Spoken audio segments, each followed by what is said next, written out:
First, Rabbi Chazan, amazing congregation. Thank you very much for an amazing, uplifting weekend. Shabbat in this amazing place.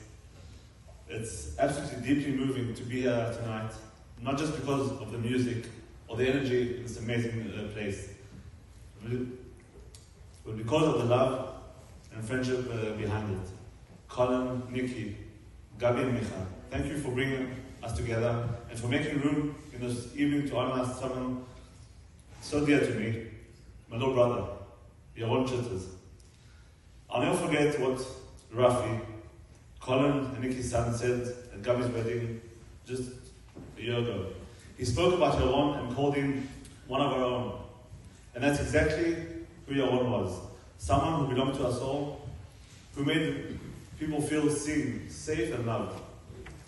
Yaroni was the youngest of 5 in our family, raised in Ra'anana, a graduate of Yavne and Bnei Akiva schools.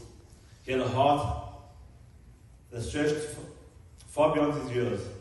As a Bnei Akiva counselor for Shevet Yuval, children with special needs, he led with empathy and strength.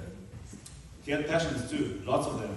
Soccer, especially Liverpool, PlayStation, hiking, and if you ever tasted his cooking, you'd know this man knew how to handle a grill. Barbecue wasn't just a hobby for him, it was an expression of care, of bringing people together. Yaroni joined the Givati Brigade and quickly rose through the ranks, a commander, an officer, and eventually deputy company commander in the Shaked Battalion. He served with courage and humility, always placing his soldiers before himself. After 80 days in combat, he came home for one amazing Shabbat. And in just that weekend, he squeezed in everything that made him who he was, Yaroni. Time with his girlfriend, his friends, his family, a soccer match, a barbecue, and an unforgettable Shabbat. Almost as good as this one. On Sunday, on the 24th of December, he returned to Gaza. 2 days later, 7 o'clock in the evening, on the 26th of December, he was killed in battle in Gaza while ambushed by terrorists. Yaron gave everything, in life and in health. His organs were donated and saved others. His soldiers remembered him not just as a leader, but as a big brother. And in his spirit, we started something.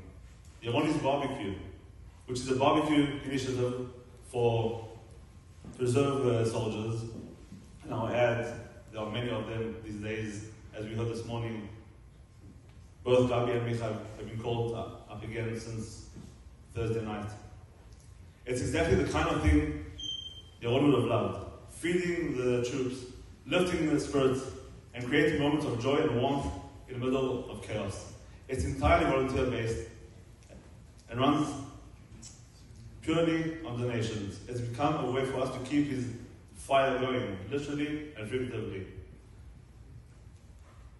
I would ask at this point to help us to carry on.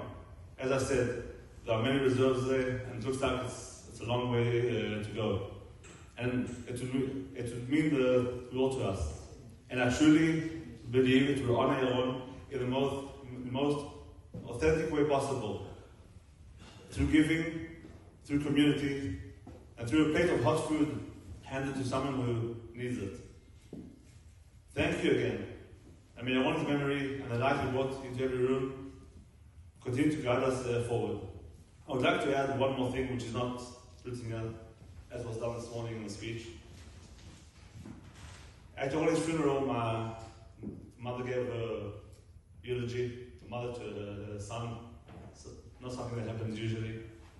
And she ended with 3 amazing words that are exactly appropriate for this time, especially.